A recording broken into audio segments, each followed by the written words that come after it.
Hello, my name is Margaret Adele, and welcome back to another indie book review. Now, I mentioned in the last one that I was getting very close to a reading slump, very close to burning out, and I stopped to read a mid-grade novel that I had that I'd been wanting to read, and it was cute, and I got to read it like a book in a day, and it was nice, and then I started reading another indie review book, and then had to DNF it and updated my DNF policy on my review policy, and that'll be a whole other video. I still need to finish having a talk with the author. If you have sent me a copy for review and you're like, oh God, is that me? It's not. The author already knows who they are. So then I was like, okay, I need to do something to prevent this reading slump that I feel coming on. And I realized I have a poetry book. This is the first poetry book I have ever reviewed. And I am not exactly sure how to do this, so we're just gonna jump right in. I am reviewing Breaking Free by Katlyn Derouen, and I am really glad that I asked her how to pronounce her name, because I would not have pronounced that correctly. Now, this is there are content warnings, specifically for sexual assault and self-harm, specifically the act of cutting. However, they're not, at least the act of cutting isn't very explicit. I actually really loved the way that she phrased it in the poem as she talked about it. Something about painting her skin with crimson. I don't remember the exact one. I was really tempted to write down lines, but I didn't want this video to just be me reciting lines. I'm still figuring out how I want to do poetry reviews, because I have at least 2 more poetry books coming. So if you're a big poetry fan, hi. If you're not, I mean, please watch anyway. I'm fun, right?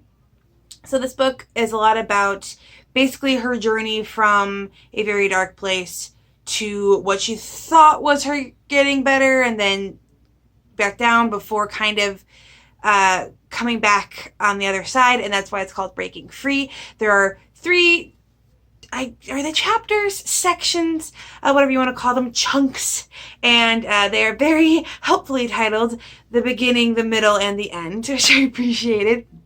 I also like how they're very much a storytelling aspect within each. It's almost as if this one specific thing will happen in this relationship or what have you, and there will be a couple poems on that thing, and it kind of analyzes it from different sides, and then moves on to the next thing and analyzes it, and kind of focuses on that.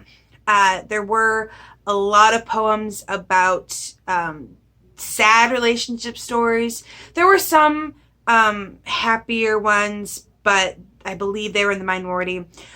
Now, personally, I'm not generally the biggest fan of poetry books that tend to be very focused on sad relationship stuff, only because for me there's only so many different ways you can phrase it. However, a lot of the poetry that she wrote actually reminded me a lot of my previous relationship with my ex, and so in a certain way it did call to me, and I appreciated that a lot. I appreciated that there wasn't really anything in the way of I'm not like other girls-y that I've found in a lot of poetry books lately for some reason. I thought we'd grown out of that, but apparently not for a lot of people. But there was none of that in this book. I appreciated that. Let me see. I'm not quite sure how to take notes for this either. So normally when I read, I set a timer, and then when the timer is off, I check the page number and I say ending at this page, and then I write my thoughts on the story so far. And I'm actually pretty proud of that method. You can't really do that for a poetry book, so my notes are more kind of, you can see it, all up in the air, and I'm not quite sure. Like I said, I'm still kind of fiddling with this. But I am really thankful that people are sending me poetry books now, because honestly, with how gigantic my list is at the moment, I am really happy to have a book that I can read in a sitting. So let me look in here. Ooh, yes. All right. So there is a poem that I was really interested in, that talks about there was a moment where she went to a counselor to talk about struggles that she was having with, I don't believe the poem specifies who the man is, just that she was having problems with the man, and the counselor then brought in that man and like basically let him excuse all of it away. Now the poem doesn't specify if that was like a school counselor or a professional therapist. I'm not sure which, but there's a couple poems about, you know, basically she was let down by counseling and or therapy, whichever one was the focus, and how she distrusts that. And that's a poem I've never really heard before or read before, that kind of poem.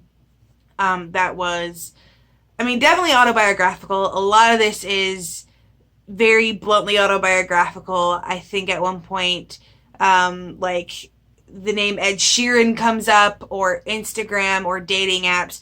So it's not so up in the air that like everything is a metaphor. Sometimes it's literally just there, retold in a more poetic way.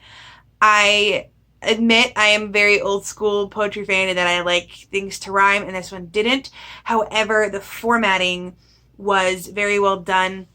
And I don't know if this is just me when I read this kind of thing, but for me, this book had poems that had very long lines followed by very short lines that needed emphasis. So in my mind, when I read the long lines, I always read faster, and then the little lines I read slower, because I guess my brain wants every line to be given the same time. So I'll read the words faster. And I think I called it in my written review almost like silent music, because the words flying across my brain fast and then slow and then fast and then slow, it almost kind of had this movement, which if you follow the really old school, like Shakespeare style of poetry, poems were actually written to be read aloud. That's why we have things like iambic pentameter. They were meant to be written in a sort of, or spoken in a sort of rhythm. And I could kind of get that from this. It had motion. The formatting of the book in general was also really nice.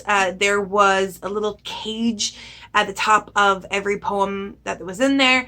And I love when indie books have that kind of thing. Just that little extra bit of ornamentation really helps, well, makes it look way legit, if you have that kind of thing. I also did like the cover. It was just very nice and understated.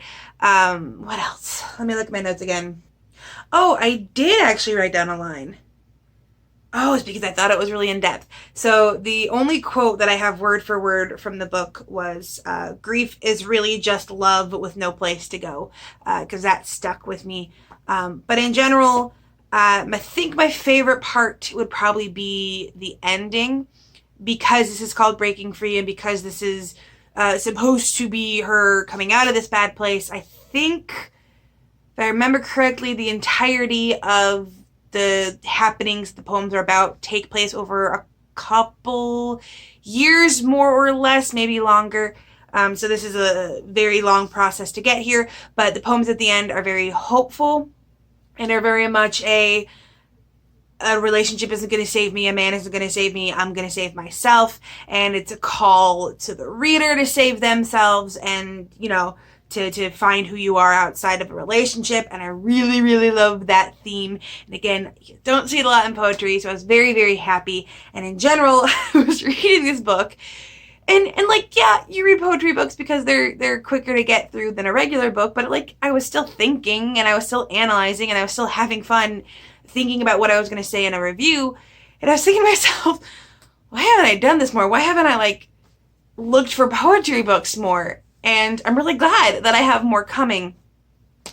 So this is usually the point in a review video where I say something like, if you're an indie author and you're interested in review, please email me at, but as of this video being uploaded, I am actually closed to review requests. And that was a very hard decision to make. But I realized I was just overloading myself, and I'll get more into this in another video, but I am finally learning that I don't have to say yes to everyone. I don't have to try to take on the burden of the entire community and getting them out there in BookTube. There are other booktubers doing indie books. I was just watching a live show for a book that is indie published. So I'm pulling back for a little bit. I'm going to let myself catch up. Like I said, I have 2 poetry books on the list currently, and I think I have a novella and a couple other like shorter romances. So it's not impossible for me to be open to requests fairly soonish, but don't expect it like next week. I want to get it at least under 10 again before I even think about it. So I will let you know. I will put it on my Twitter when I open again, but I really do enjoy this. I really am having fun with my Indie August. And let me know what you think about my setup. I finally got a second bookcase, so now I have nothing but books behind me when I record, and that is fantastic. And I'm also hoping being so close to something behind me will make the lighting a little less wonky, but we'll check. So, let me know if you're interested in poetry books and would want to see more of them. I'm going to do more of them regardless. If you have written poetry yourself, or if there's something that you really like or really don't like about poetry books, if you've spotted any differences between indie poetry books and traditional. I have not read enough to compare, but I'm interested if there is like different vibes, indie versus traditional. And with nothing else to say, I hope you have a wonderful day and a marvelous tomorrow.